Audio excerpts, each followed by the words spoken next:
Okay, so let's start. Until the last class, we were just essentially looking at some of the basics that we need to go through the material. So from today onwards, we'll actually start with what is the heart of information theory. All right. So in today's class, we in this and the next sequence of classes, we look exclusively at this problem of data compression.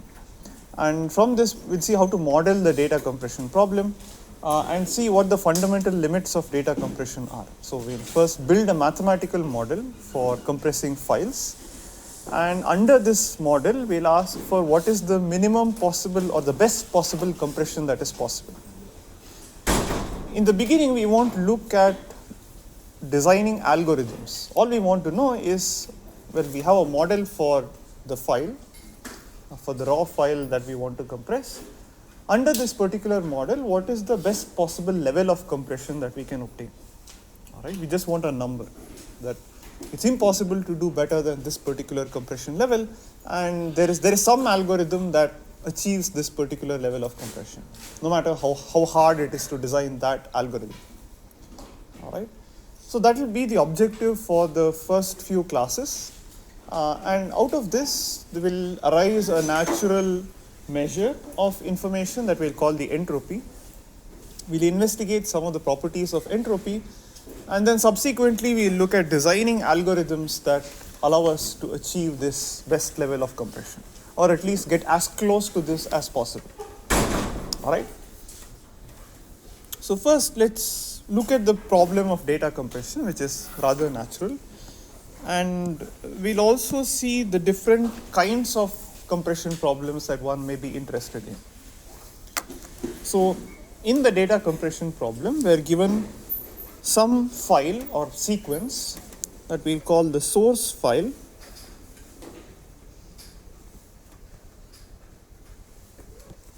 Or the source sequence.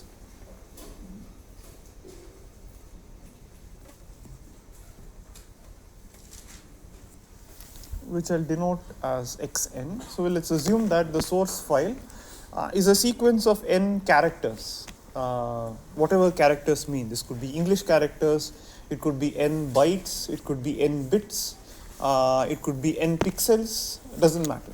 All right, it's some sequence of n symbols, and each symbol is coming from some finite set.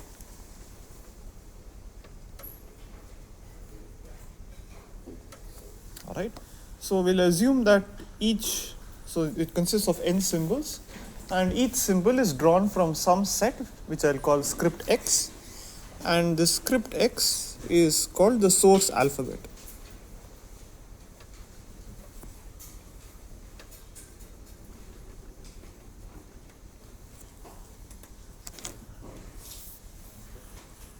All right, so the source alphabet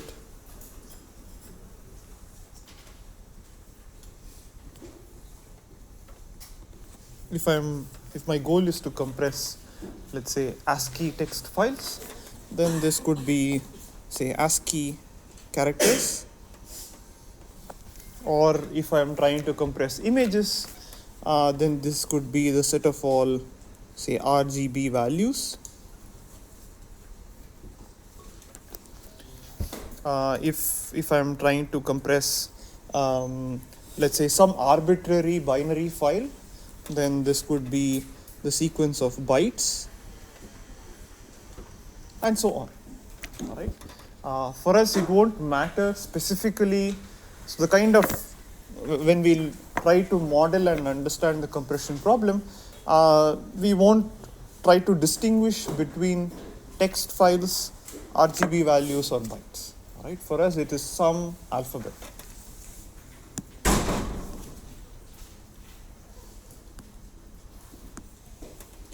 But the fundamental assumption that we'll make, at least at the moment, okay, maybe let me not even come to that.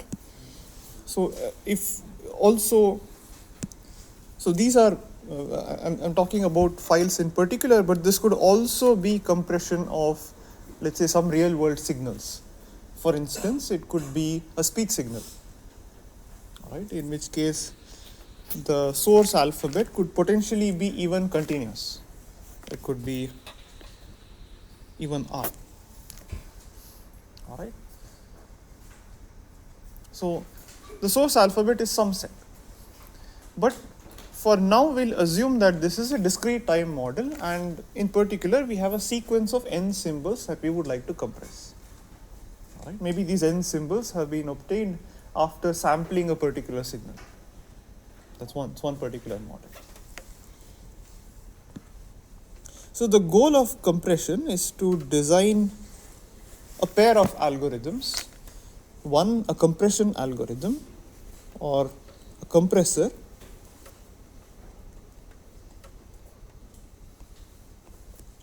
sometimes we'll also refer to this as an encoder,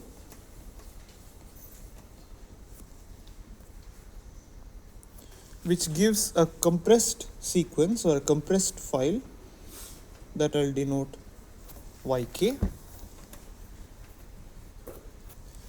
And from this yk, I want to be able to recover the origin, the source. So to do this, I'll use another algorithm called the decompressor.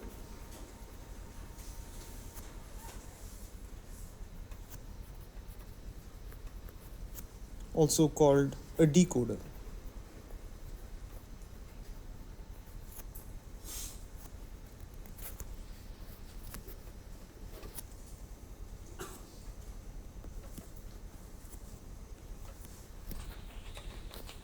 And the output of the decompressor or the decoder is another sequence or a file, which I'll denote xn hat. All right. So this compressed sequence or compressed file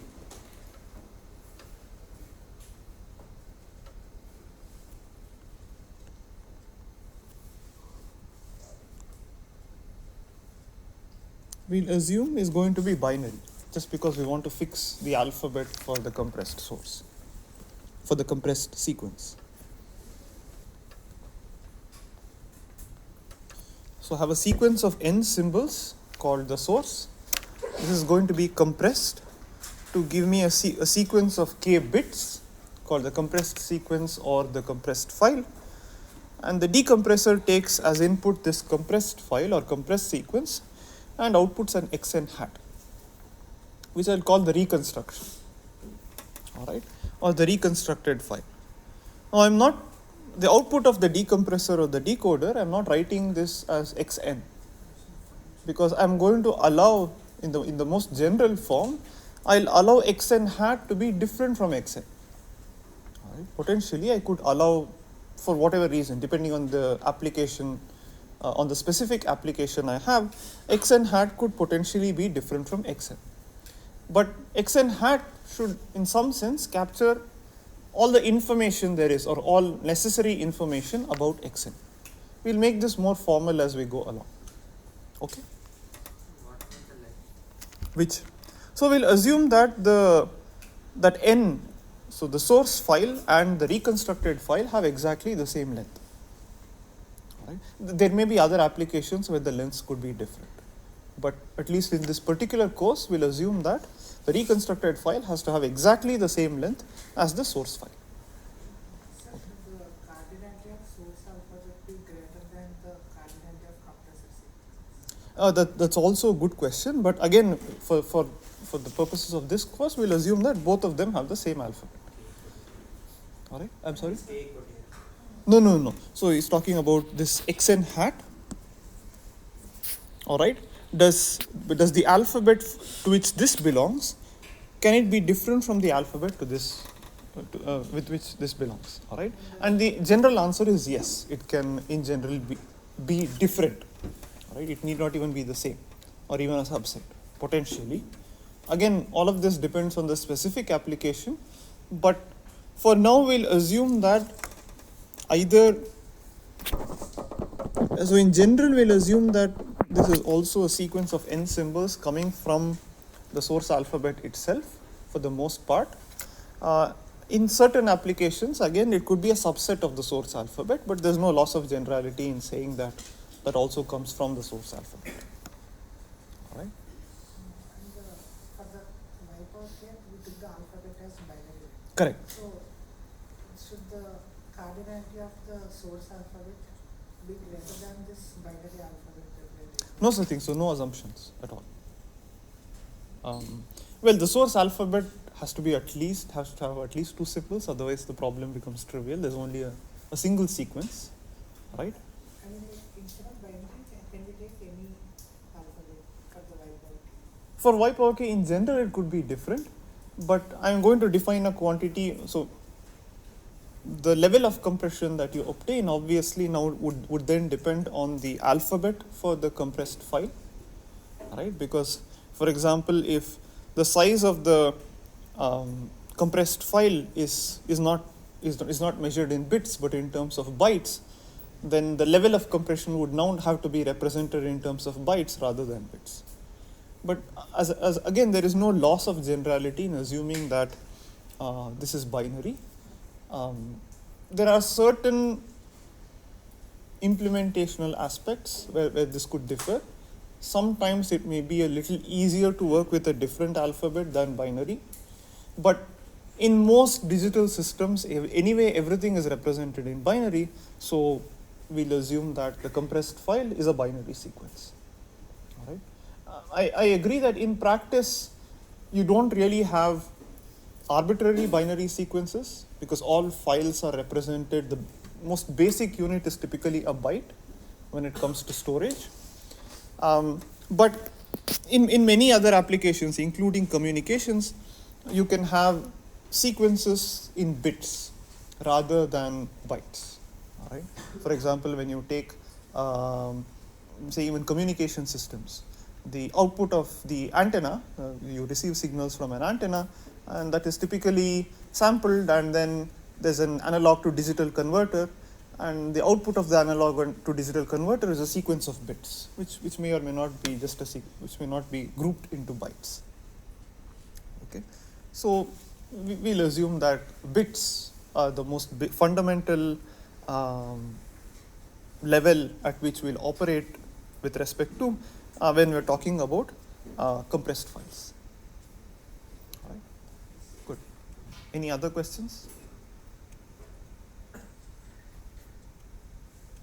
Okay. So as I said, the reconstruction xn hat could potentially be the same. It could be the same or it could be different compared to xn. All right. So depending on all of these aspects, so that we'll categorize compression algorithms into different types. All right.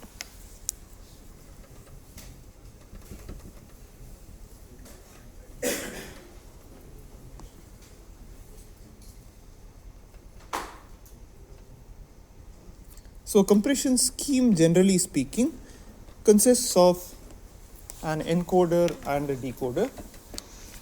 All right, and we'll make it a little more formal later, but essentially the goal of compression is to make sure that k is as small as possible, because now that we have fixed the alphabet for the compressed sequence, the only thing that we are free to minimize is k. All right. So compression schemes, again, there are different ways of classifying compression schemes, but one way of classifying compression schemes is based on k. What do I mean by that? So what is k allowed to depend on? Right.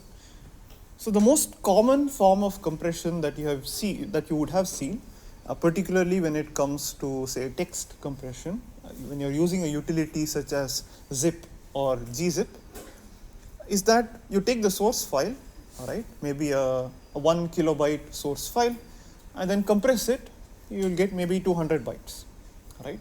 But if you take a different 1 kilobyte source file, if you run zip or gzip, you won't get 200 bytes, you may get 150 bytes, all right? So even though the size of the raw file is exactly the same, if you take a different raw file, then it could be compressed to a different level. So in this particular instance, k depends not just on n, but can also depend on the explicit sequence xn. All right. So that's one way of classifying compression algorithms. You have fixed length algorithms.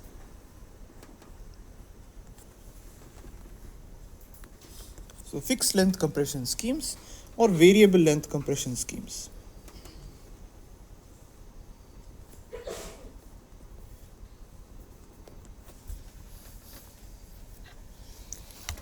All right, so in a fixed length compression scheme, k depends only on n and maybe the statistics of the source.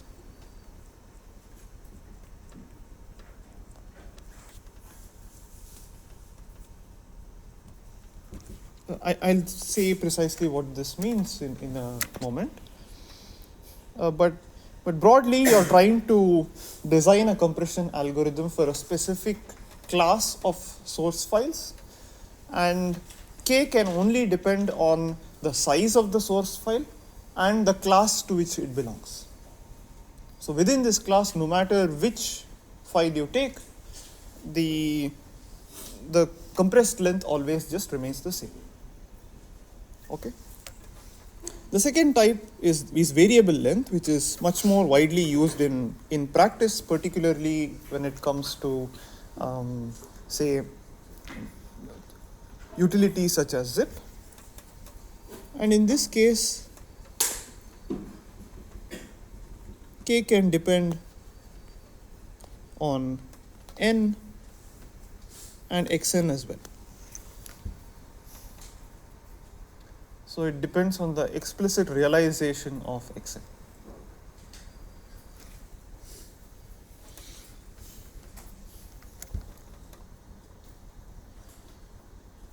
So that's one way of classifying compression algorithms. But another way of classifying them is depending on the reconstruction.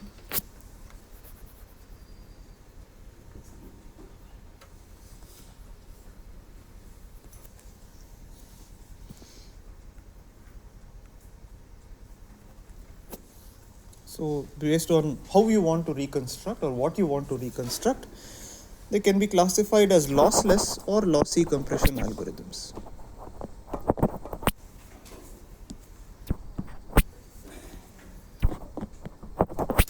So in a lossless compression algorithm, you want xn hat to be either equal to xn or at least almost all the time. Again, we'll make this formal later, but the goal is to reconstruct xn as much as possible. You want xn hat to be exactly equal to xn. But in lossy compression, which is more common when it comes to, say, compressing images or video, we deliberately don't want xn hat to be exactly equal to xn. We are going to allow a huge amount of variation between xn hat and xn. And in this case, we'll have some measure of distortion between xn and xn hat, and we want this distortion to be within a certain limit.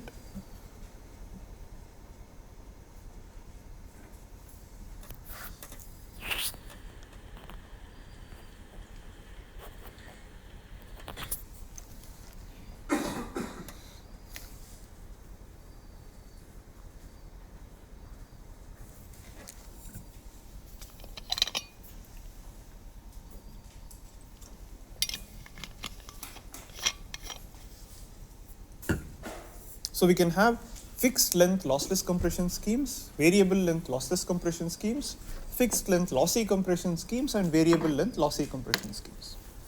Right? Depending on your application, you may want to choose one of these. Okay. Any questions so far? Again, this is a very generic definition, and we'll make this precise by exploring each of these. for at least for the next few classes, we'll exclusively focus on lossless compression schemes, and we'll deal with lossy compression schemes later on in this course.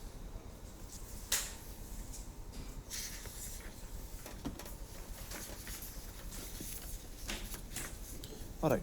So first, let's start with variable length compression, because that's one of the most commonly seen models of compression in digital computers.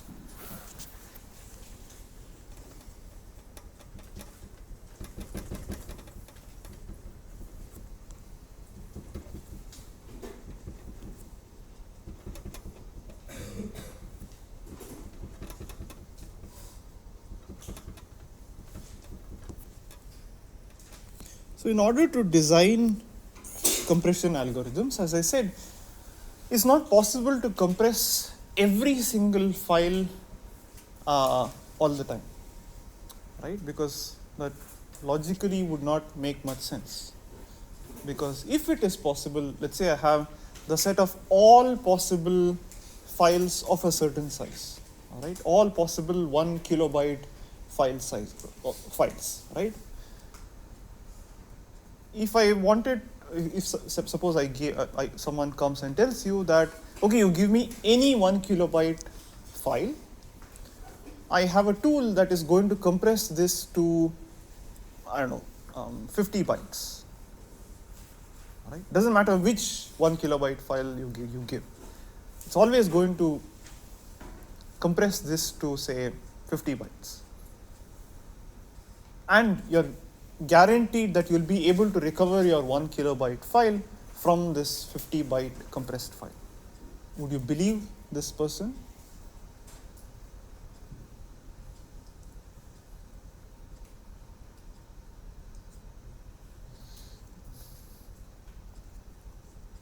Is the question clear?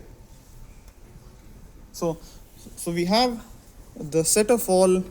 So the promise is that you take a 1 kilobyte file.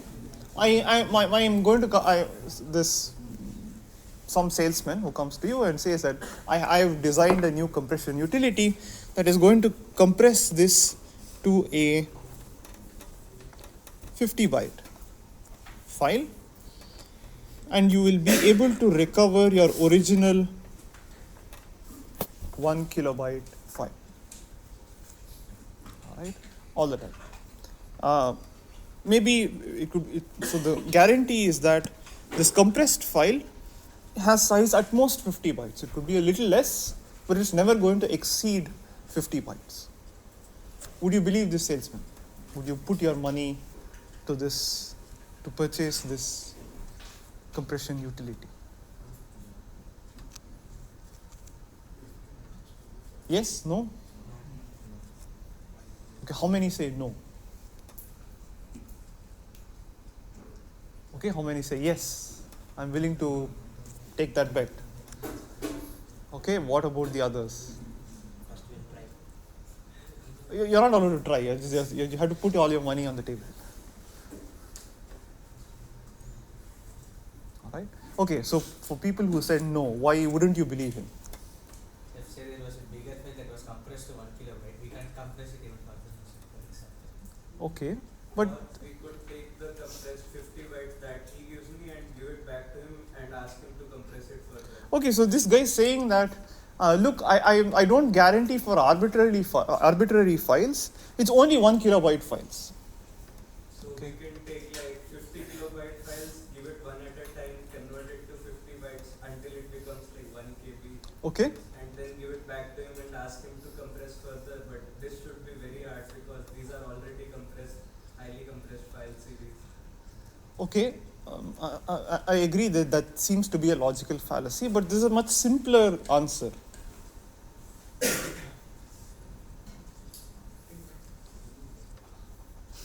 can't uniquely reconstruct the path.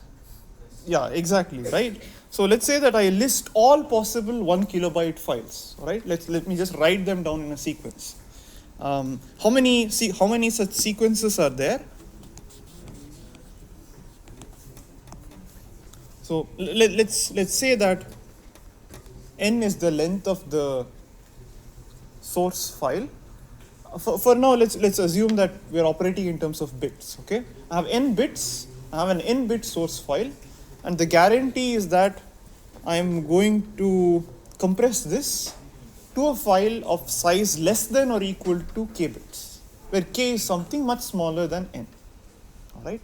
What is the set of all possible n bit source files? How many such files are there? How many such sequences are there? Yeah?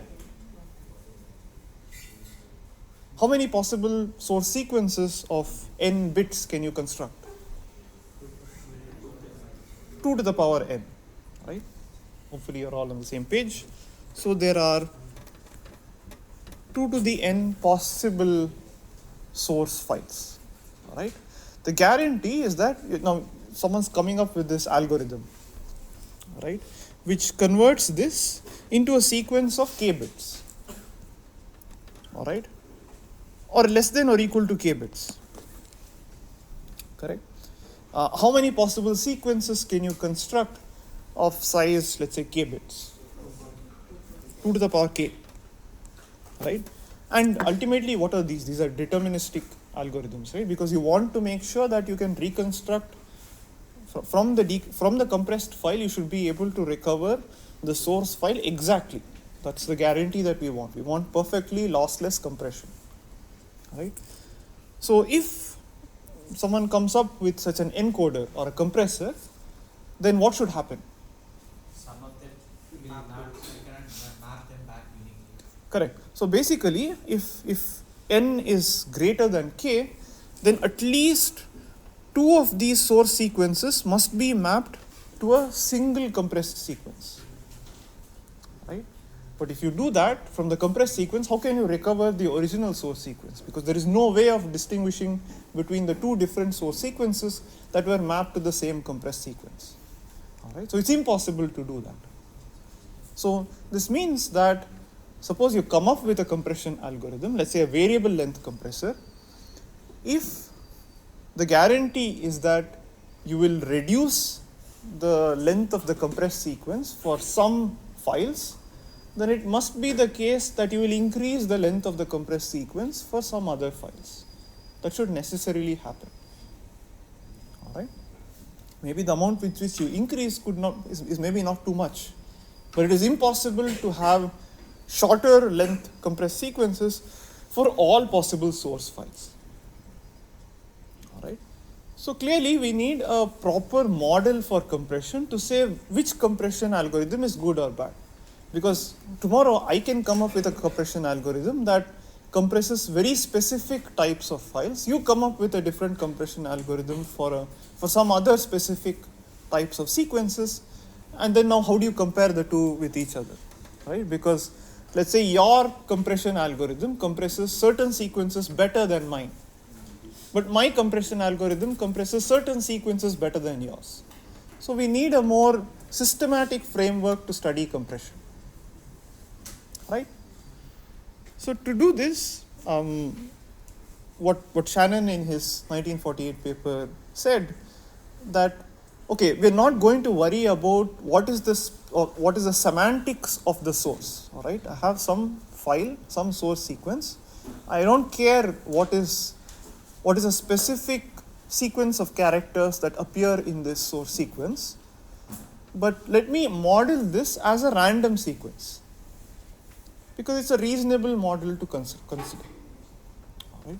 There are other empirical evidences as to why this modeling is good enough, but for now we'll operate under the same model and assume that the source sequence is random.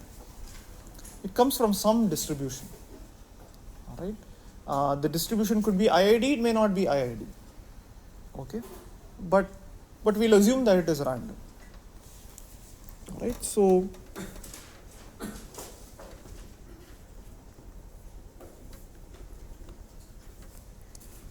the fundamental assumption that we'll make now, and in fact for the rest of the course, is that the source sequence is a random sequence.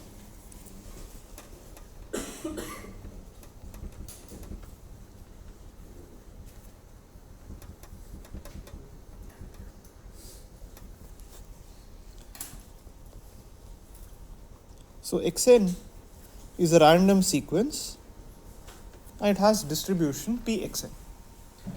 We look at specific distributions later on, but some distribution pxn. Okay.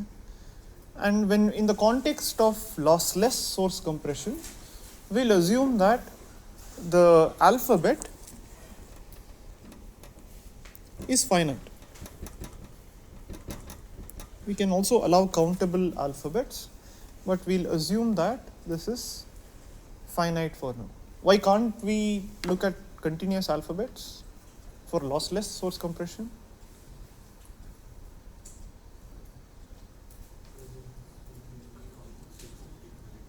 Yeah? Because you can have a finite to an infinite. Correct, because I want to represent my compressed file is a sequence of bits, right? So if it's a sequence of bits, then how many possible compressed files can there be? It's at most countable, right? Even if I allow k to grow, the set of all possible compressed sequences forms a countable set. If the source is coming from an uncountable set, then it's impossible to recover it exactly. All right. So that's why I'll want x to be at most countable. It's enough good enough to assume that it is finite. All right. Because those are what you see in practice anyway when it comes to lossless compression. So the source is random and x is finite. The other assumption that we will make, so both these assumptions are reasonable and typically these are used to design compression algorithms. The second assumption that we'll make for now is that this source distribution is known. Now this is not a reasonable assumption to make in practice, because who's going to tell you what the source what the source distribution is? But as we'll see later, there are ways to circumvent this. For now, we'll assume that pxn is given to us.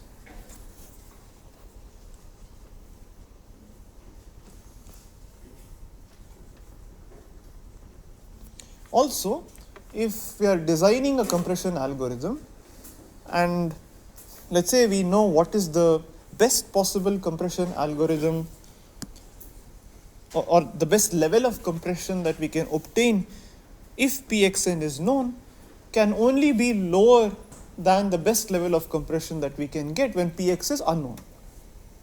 Right? Without knowing the source distribution, you can't do any better. You can only do worse. All right? Great. So that's the second assumption. And for now,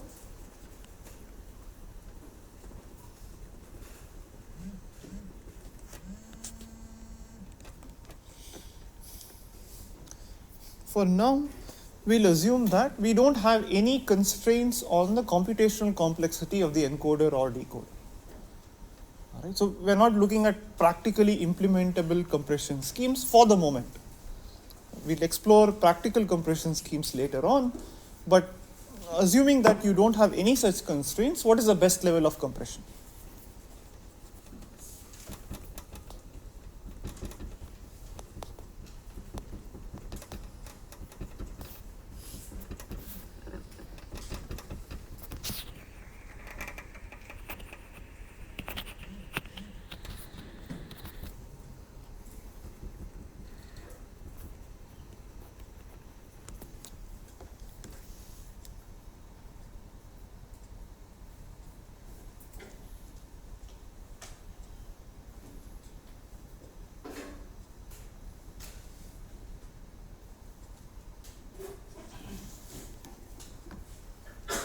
All right. So these are the assumptions that we'll operate in for now. Any questions? Great. So we'll never lose this particular assumption. Throughout this course, this is required. But later on, we'll see how to circumvent these two assumptions. Okay. And in any case, if we are able to design a compression algorithm that works when pxn is not known and is computationally very efficient, if it can approach the best level of compression under the assumptions of 2 and 3, then that cannot be beaten, right? And in fact, that's what we will attempt to do. Okay. So now suppose that this is the setup. You are given a source sequence xn, which is drawn from a distribution Pxn, which is given to you. Your goal is to design these compression algorithms, the encoder and the decoder. There are no limits to the computational complexity and storage space that you're allowed in designing these compression algorithms. But we're looking at variable length lossless compression. So we want the reconstruction to be exactly equal to the source. But the compressed sequence can have different lengths depending on what is the actual realization of the source sequence. So some sequences could have a smaller compressed file, some sequences could have a slightly longer compressed file. So in this case, K depends on the realization of Xn.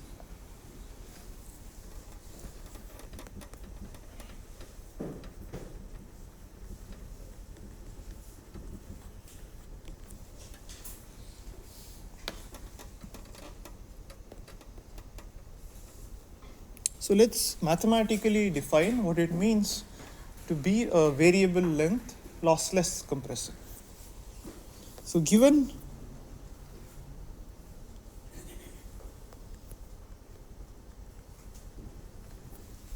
a source, so the source is essentially a pair. It's essentially just a distribution, all right? So we're given the source statistics.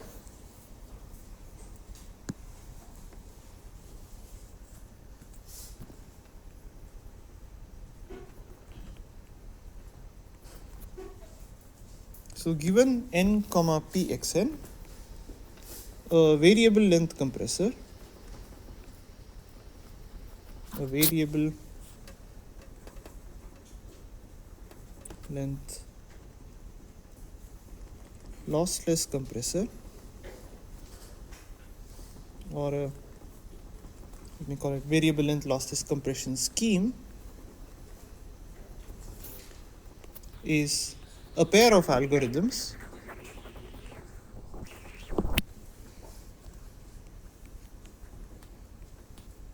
that can be represented as functions, an encoder which takes the sequence of length n,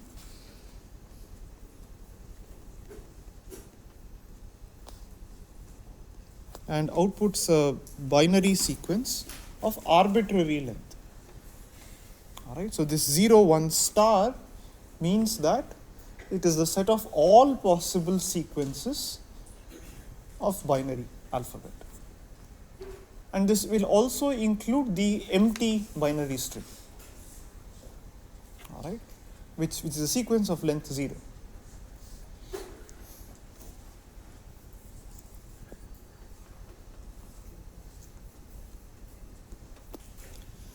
So the encoder is a mapping from the set of all possible n length source strings by fixing n.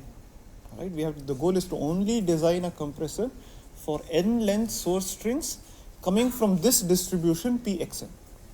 Right, so we're making our problem simpler in a sense. Sir, is it 0, 1 or k in the encoding? So I'm allowing k to depend on the realization of the source sequence, right? So it's the set of all possible binary strings. So it could be length 0 binary string, length 1 binary string, length 2 binary string, doesn't matter. All right. For now, this is just an arbitrary mapping. All right. What does it mean for there to achieve some level of compression? We'll see in just a couple of minutes.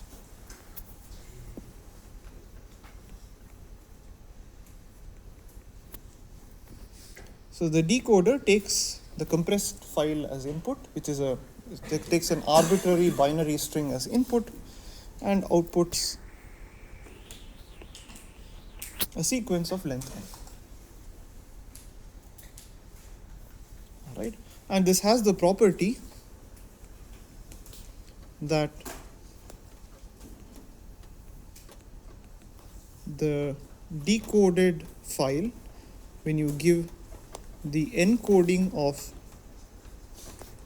any source sequence, this should be equal to xn, but I'll make this a little more rigorous.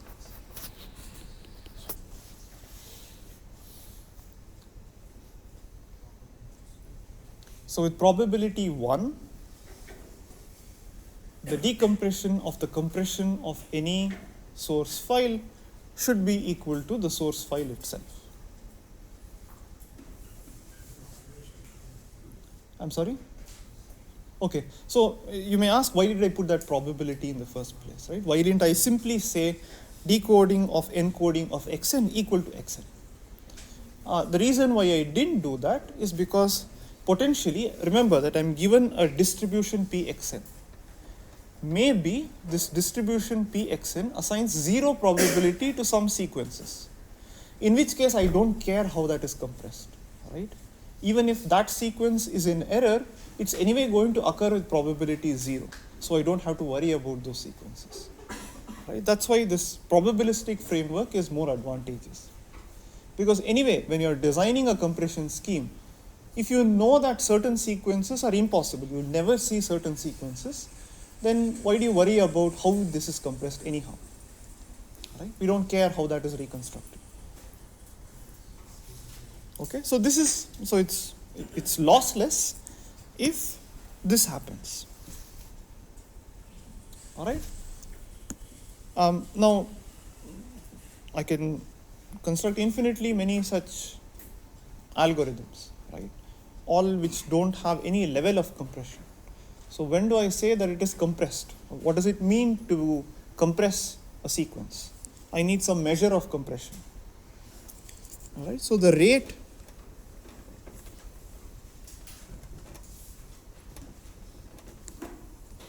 of the scheme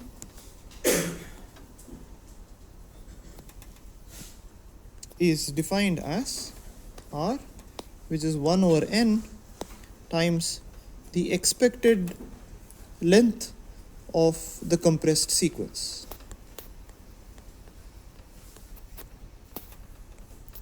So remember that the length for each sequence, the length of the compressed sequence for a given source sequence could be different, right?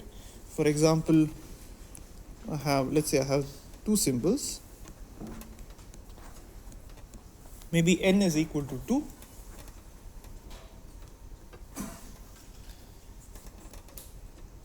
Maybe this is mapped to bit 1. This is mapped to bit 0. This is mapped to bit 0, 1. And this is mapped to bit 0, 0. All right? Perhaps this is my compression. This is my encoder. Now, clearly, this looks like some form of compression. It looks like I have achieved some measure of compression. But ultimately, it depends on how frequently this source file occurs, how frequently this source file occurs, and so on. Right? Depending on the distribution on xn, the average performance of this compressor could vary. And since we have specified Pxn, the measure of performance will be the expected compression length. And we normalize that by n.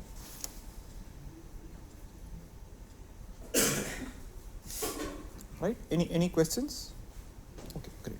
So then the goal is to design a variable length lossless compression scheme with as small an R as possible.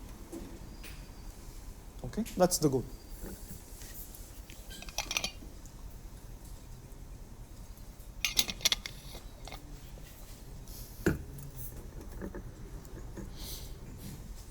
So, intuitively speaking, how should you be assigning code word lengths to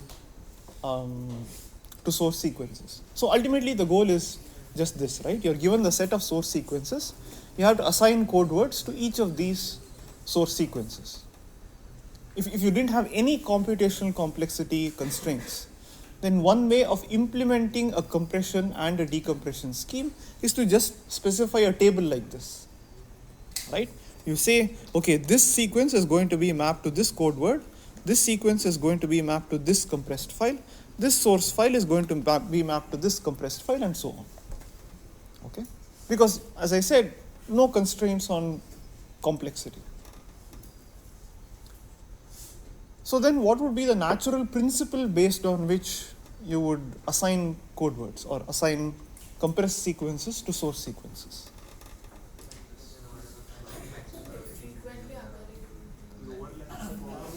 Right. So maybe one basic principle would be that the larger the probability of occurrence of a particular sequence, the smaller the code word length should be. All right. Maybe another word of notation, the compressed sequence will also be called the code word. So I'll use compressed sequence, code word interchangeably.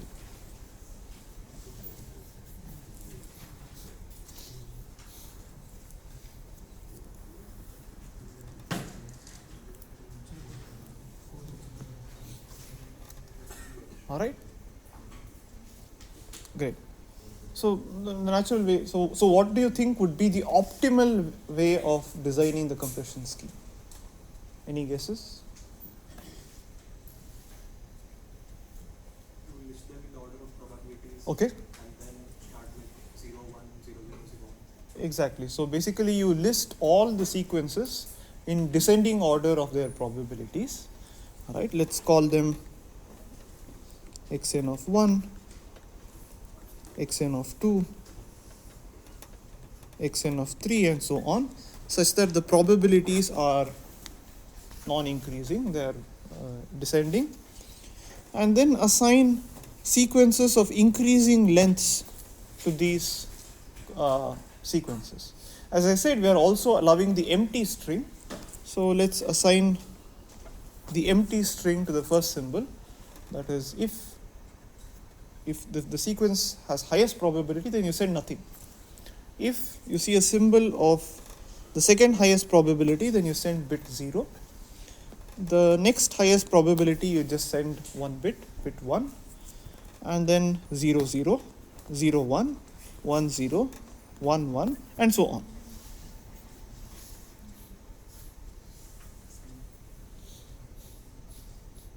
All right.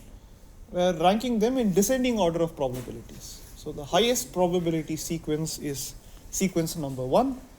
The second highest probability sequence is sequence number 2, and so on.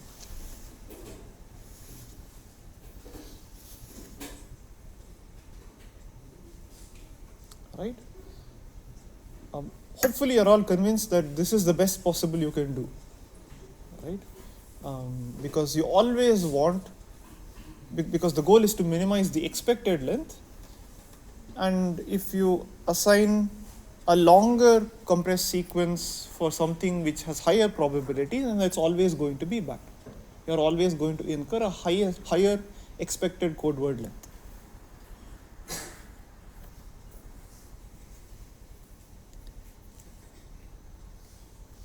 Okay, so that's fine. So we already have the optimal scheme now, right? We just defined the problem and we have the optimal scheme. Now, of course, this is in no way practical, right? Because we would need to construct this table for every distribution and every n. When you go from n to n plus 1, I would need to reconstruct this whole table all over again, right? And every time there's a small change in the distribution Pxn, again I would need to recompute this table all over again. So it's by no means practical, okay? But doesn't matter. But the main point here is that it is impossible to do better than this. Because you know Pxn, you have no limits on computational complexity. So no matter what you do, for a given Pxn, it is impossible to achieve a compression, an expected compression length or a rate any lower than this particular scheme. All right. Hopefully that you're convinced with. Great. So let's try to find out what is the rate of this compression scheme.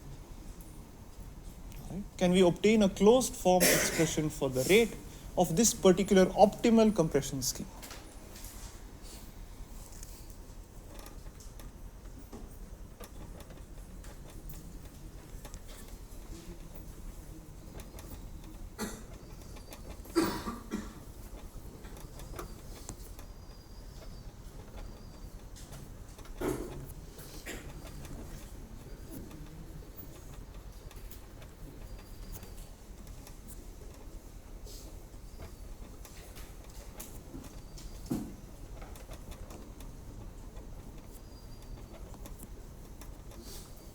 So we'll show that R is less than or equal to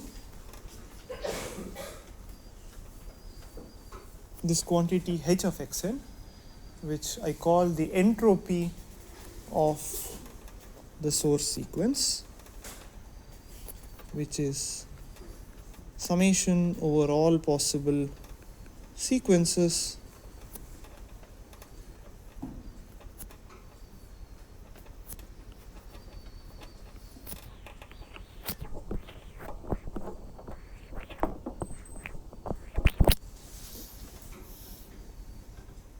so it's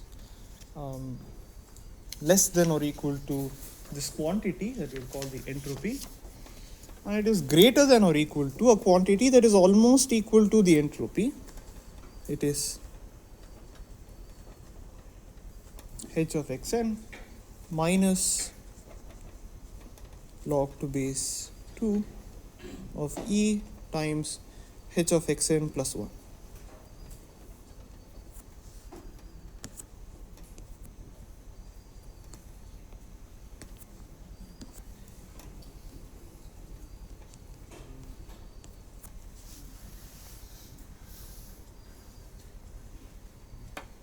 So it's off by a logarithmic factor, a logarithmic quantity in h of xn.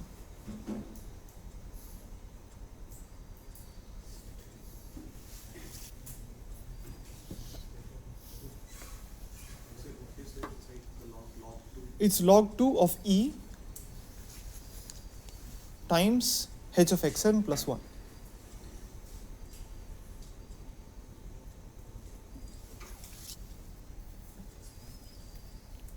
Yeah, it's the same E.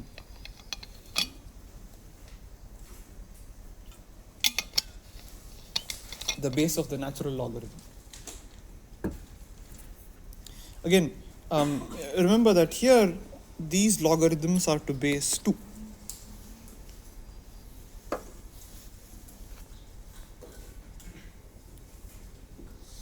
Okay, so even before I go to the theorem, let's just look at this quantity h of x.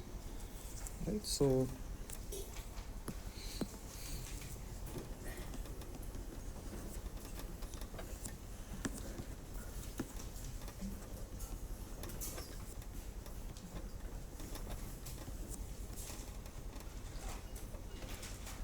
for any discrete distribution Px, h of x is defined as summation over all x Px of x log to base 2 1 by Px of x.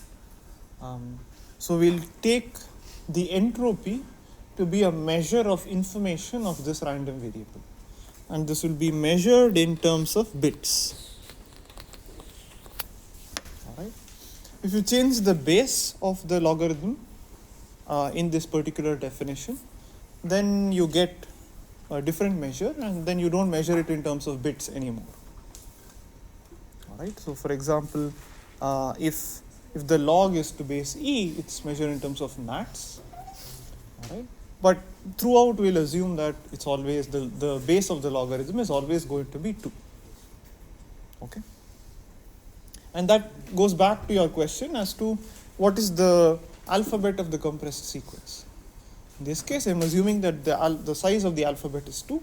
That's why I'm going to measure it in terms of bits. If the size of the alphabet is 3 or 4, I would change the base of the logarithm to 3 or 4. Okay?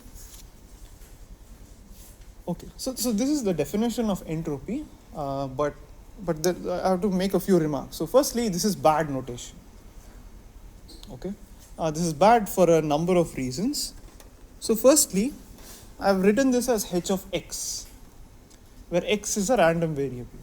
But h is in fact a deterministic quantity. Right? It's not a function of the random variable itself, it's a function of the distribution.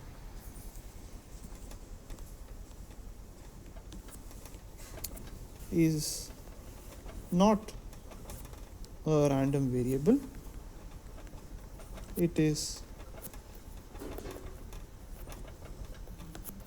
a function of px. So a better notation would have been h of px, and in fact some references do call it h of px rather than h of x, but almost everywhere you will see the notation h of x. So unfortunately, this notation has been introduced into the literature and everybody follows it, so we also have to follow it. All right. So we'll use the notation h of x, but you have to always keep in mind that it's not a random quantity, it's not a function of x, it's rather a function of px.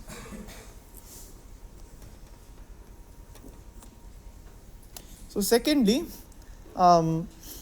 I've again written this summation over all x, px of x log 1 by px of x.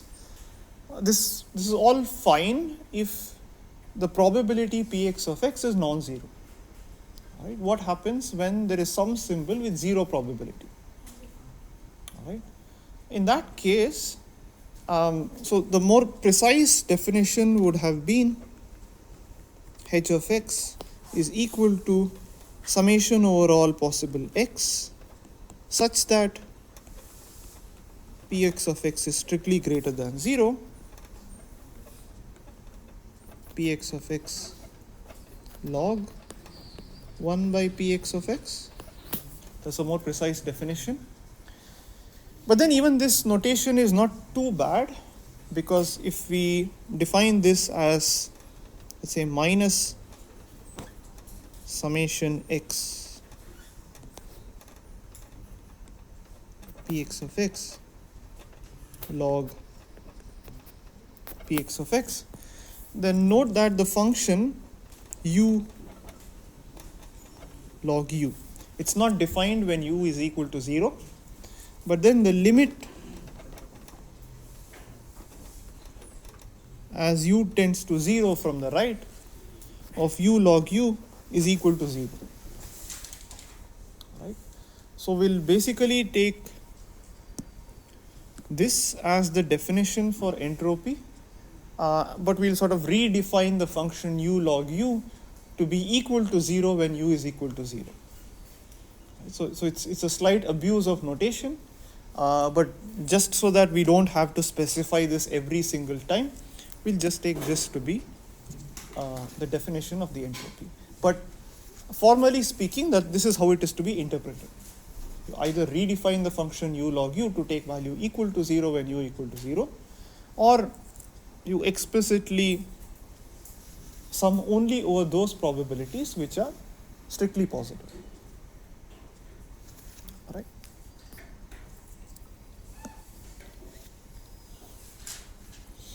So we also see that this quantity entropy is some measure of randomness of the source. And why do I say that? As I sort of said very briefly in the first class, if you observe a sequence or a symbol with low probability, then that symbol is less likely to occur. But when that symbol actually occurs, you kind of get more information. Right? So if you look at the function log 1 over px, right? If px is small, that is that symbol is less likely to occur, then log 1 over px kind of measures informativeness of that particular symbol. Right? So a symbol with small probability has high information content. I'm being very vague here, but hopefully that is intuitive enough. And my claim is that log 1 by p of x is a measure of the information content of that particular symbol. And this summation p of x log 1 over p of x is the average amount of information contained in that particular random variable. Because this quantity can be interpreted as expectation of log 1 over p of x. Right? If you look at it carefully, this is nothing but expectation log 1 over p of x.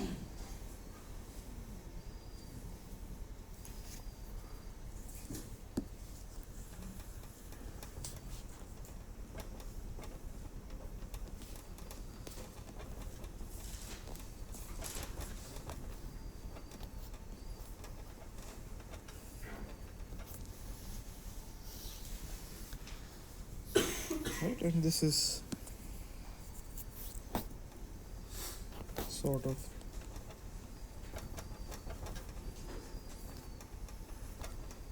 a measure of information, loosely speaking for the moment, but there are ways of formalizing this.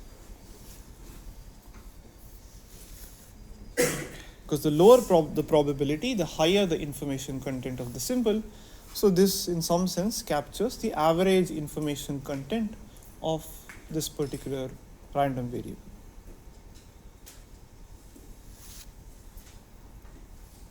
We'll explore different angles that will hopefully reinforce this intuition that this measures information. So far, there's nothing. I'm just telling it to you. All right?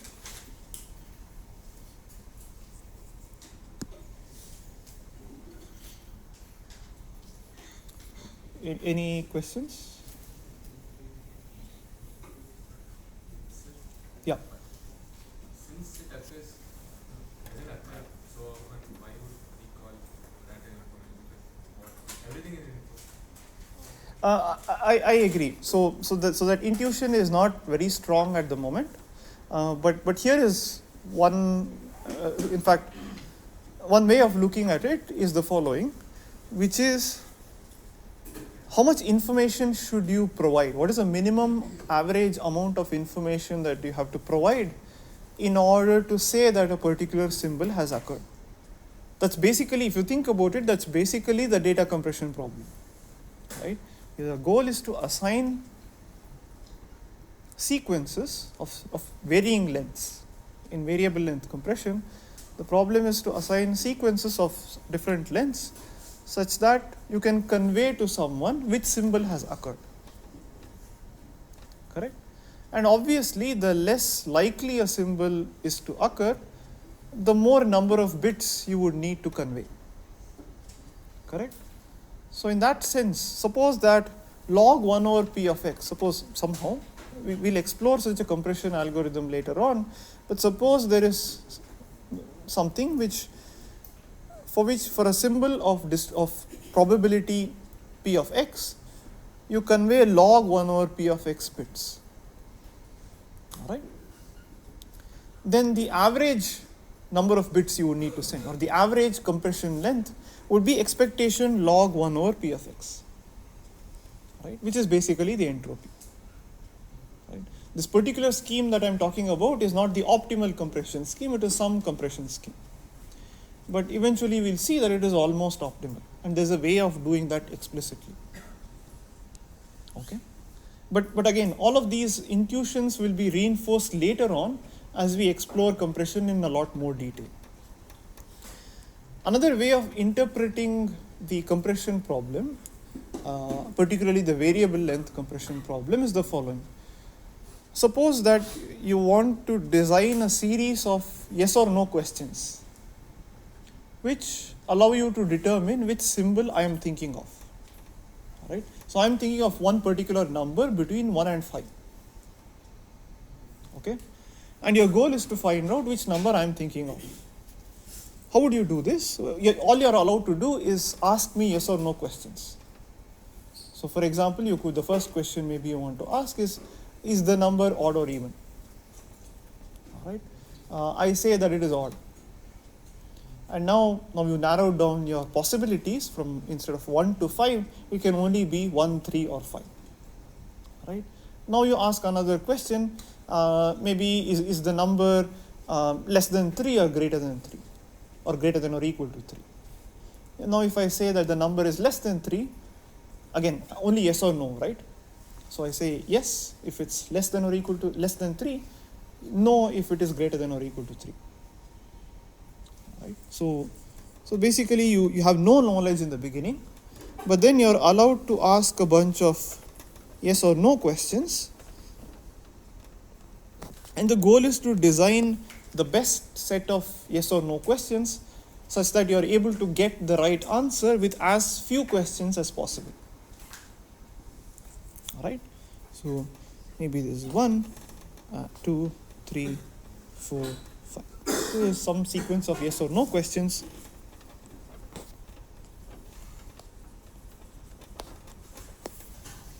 To get you to the correct answer. And essentially the variable length data compression problem is asking for exactly this. Right? That's what that's one interpretation of encoding and decoding.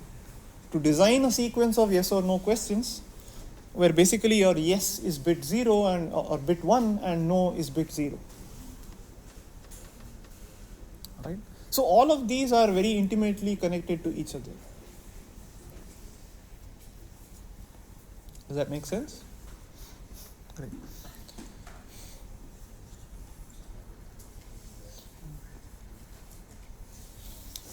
Okay, so now that we've defined entropy, let's go back to this theorem which says that the optimal rate of compression is somewhere between h of xn and it's lower bounded by h of xn minus a logarithmic factor. All right. So for now we'll only prove the upper bound. Okay, we'll prove the lower bound a little bit later once we've analyzed various other properties of entropy. So let's try to prove the upper bound.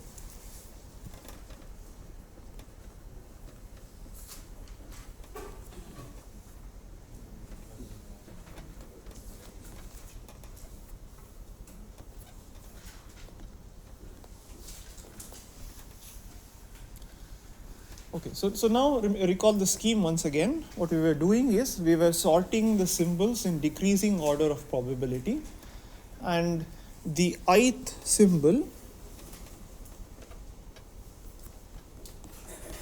was assigned, depending on the sequence, the order, it was assigned the empty string, bit 0, bit 1, 0, 0, 0, 1, 1, 0, 1, 1, and so on. Right? That was the scheme that we had designed. Now for the ith sequence, what is the length of the compressed sequence? Log so floor of It is floor of log I.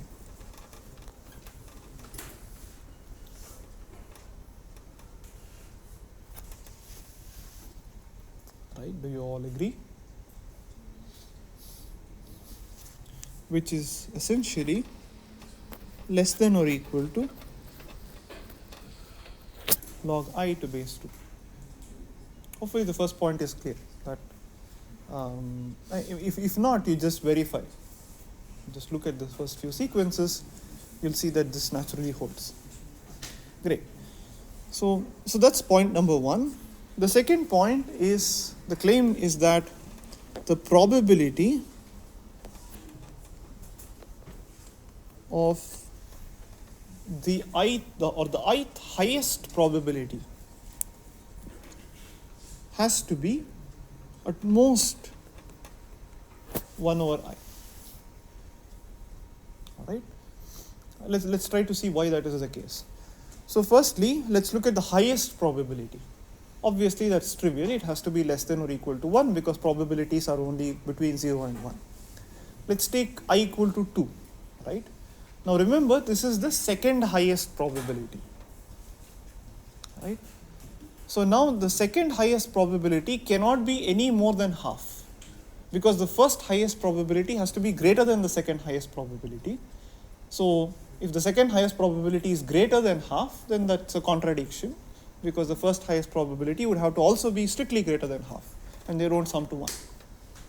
Right?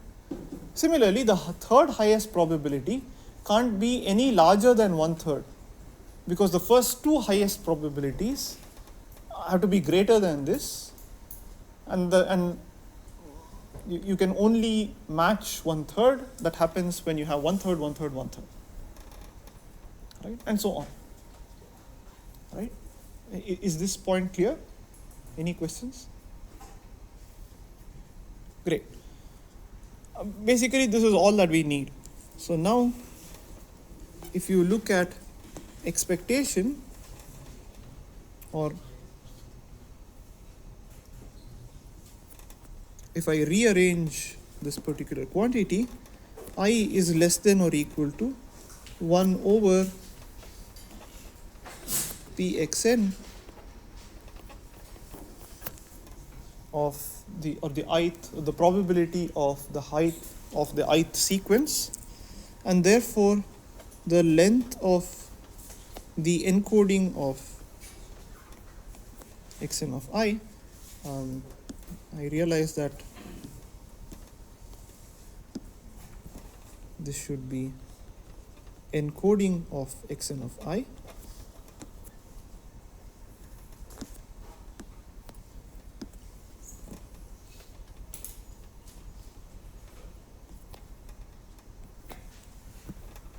Is less than or equal to 1 by Pxn of xn of I, and therefore what is the expected length equal to?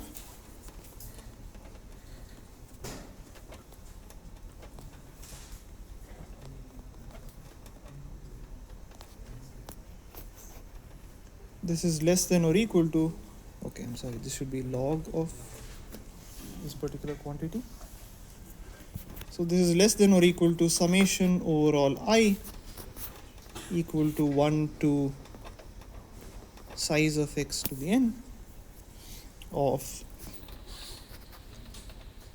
Pxn of xn of I times log to base 2 of 1 over Pxn of xn of I, which is nothing but the entropy.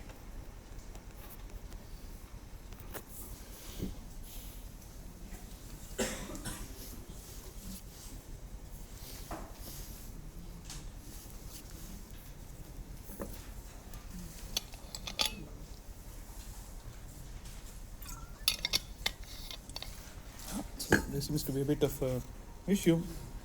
So now I should make a small correction over here. These are bounds on n times r,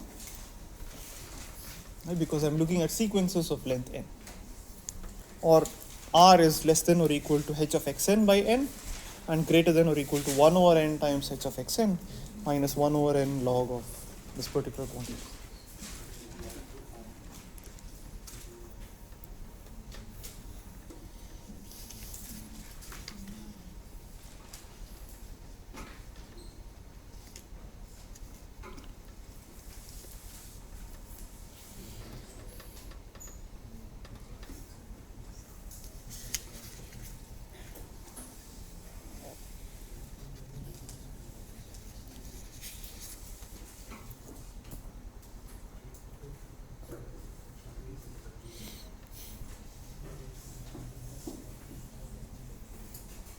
Any questions? Yes. Which part? The proof?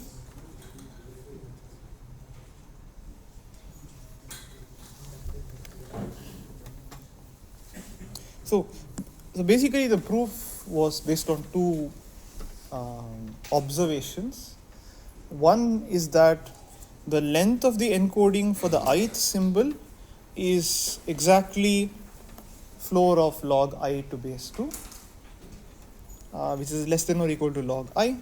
And the second observation was that the ith highest probability cannot be any larger than 1 over I. And then it was just basic, simple manipulation, nothing else.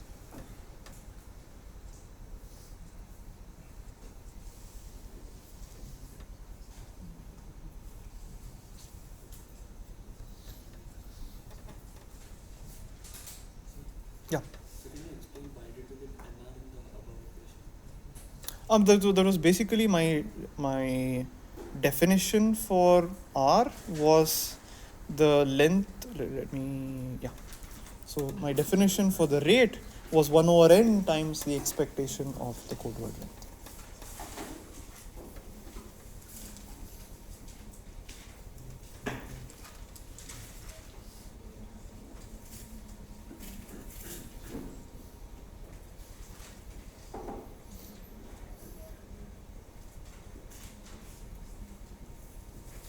Any questions? Okay. Okay. So let's look at some basic properties of the entropy.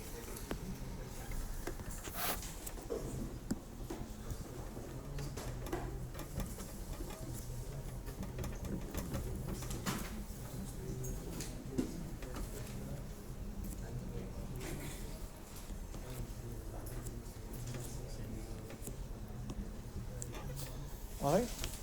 So the first basic property is that the entropy is a non-negative quantity.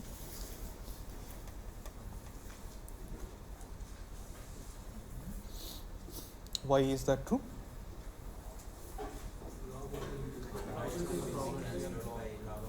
Yeah, so p of x is always less than or equal to 1. Log 1 over p of x is, so 1 over p of x is always greater than or equal to 1. Log 1 over p of x is greater than, is non-negative. Therefore, the entropy is non-negative. All right. The second is, now this is entropy of a single random variable. Let's suppose I have a joint distribution, let's call it pxy. So I'll define h of x comma y as summation over all x in x, y in y. Remember that x and y could potentially come from different alphabets, doesn't matter. Pxy of xy log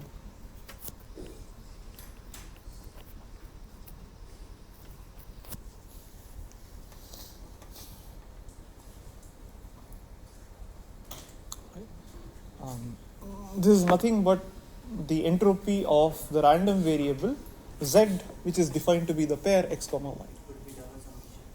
Which? For x, one summation and y. Correct. I'm just combining them into one single summation, right?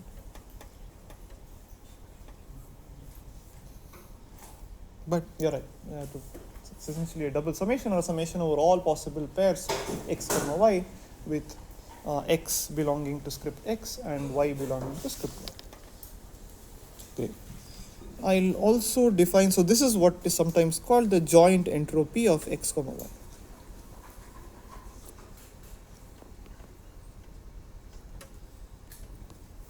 And I can extend this to more general random variables, right? So h of xn is nothing but summation over all xn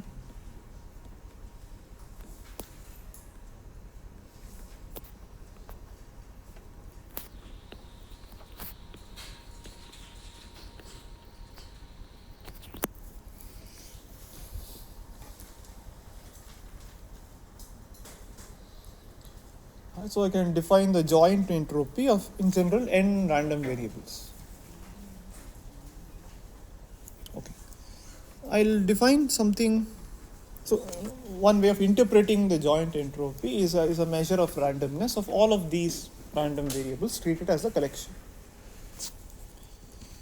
We'll also define something called a conditional entropy, h of x given y, which will be summation over all x in script x y in y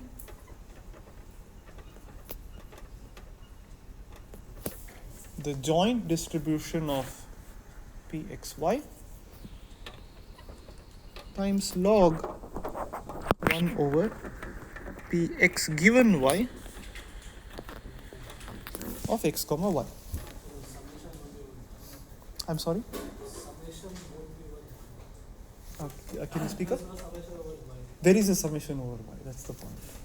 So remember that I'm taking this to be the joint distribution over both x and y. So the conditional entropy, again it's probably bad notation, but none of these are random variables, these are deterministic quantities, and this is basically a function of both the conditional distribution as well as the joint distribution of x and y. Alright? But another way perhaps which may seem more intuitive is that this is nothing but the expectation with respect to both x and y of log 1 over px given y of x given y.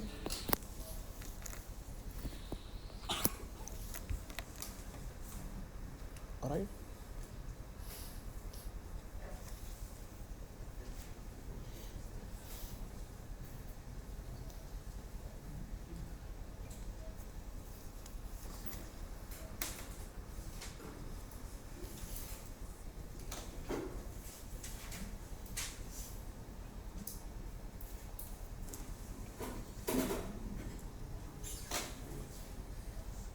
And the way this is to be, again, loosely interpreted is the following. If we take h of x to be a measure of information that x gives you, then, and h of x comma y is a measure of information that you get about both x and y, then h of x given y is the amount of information you get when someone tells you x if you previously knew y.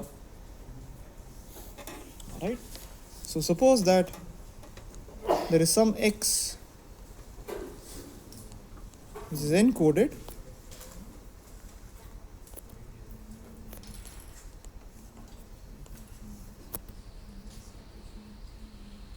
which you decode to get back x. Alright? Now let's consider an alternate scenario where maybe both the encoder and the decoder have knowledge of y. There is some additional side information that you are giving. Alright? So x and y are jointly distributed random variables. Okay, so maybe y is giving some extra information. So both the encoder and the decoder know y, but the goal of the decoder is to get back x. So for this particular problem where there's some side information y, it turns out that the minimum possible compression length that you can get is this quantity h of x given y, the conditional entropy. What is, I mean, it's a little bit intuitive, it requires a bit of a proof, but this may seem a bit intuitive because both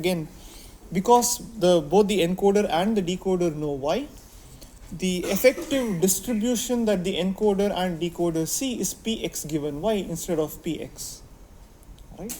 So the expected compression length should be expectation of whatever, the entropy of corresponding to px given y, and therefore it's this conditional entropy h of x given y.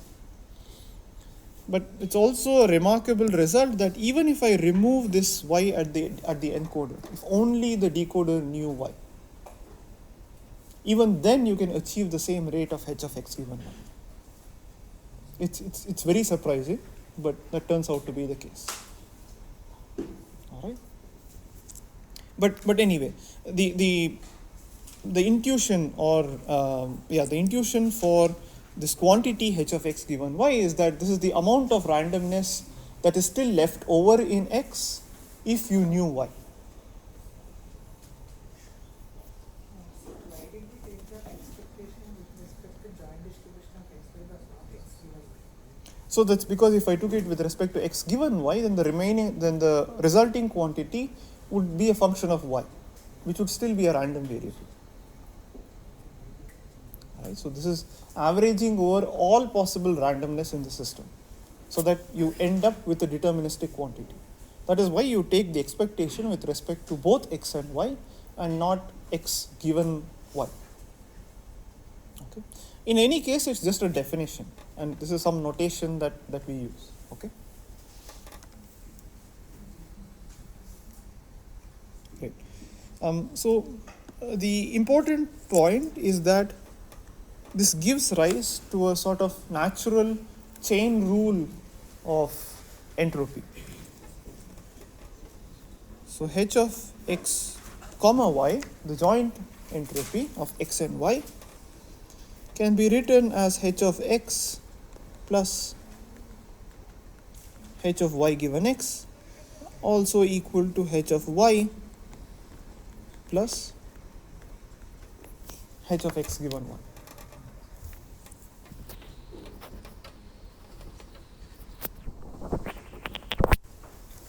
And this almost essentially just follows from the definition, because what is h of x comma y? It's expectation of log 1 over pxy of x comma y, where this expectation is taken with respect to both x and y, right, or the joint distribution of x and y. This is nothing but expectation log 1 over px of x times py given x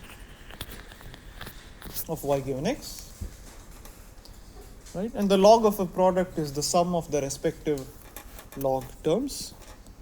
So this is expectation of log 1 over p of x plus log 1 over py given x of y given x.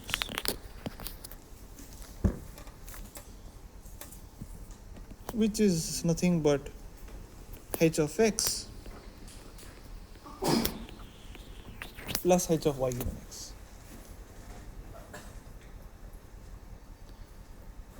And this chain rule is intuitive because it basically says that the total amount of randomness or uncertainty in the pair x comma y is equal to the total amount of uncertainty in the random variable x plus the residual amount of uncertainty in y after you know x. So basically the total amount of reduction in uncertainty that you get when you see both x and y is the same as the reduction in uncertainty that you got in x. If suppose that you have presented x first and then presented y, then you first got information h of x, and in the next step the additional amount of information that you got about y was h of y given x. All right.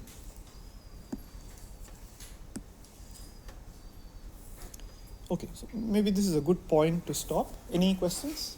Yeah. Is y always considered to be correct? If y is not the correct information for it? So these are just arbitrary random variables. It doesn't matter what x and y are, and you shouldn't confuse it with in the context of data compression, right? It's not necessarily the code word. It could be anything.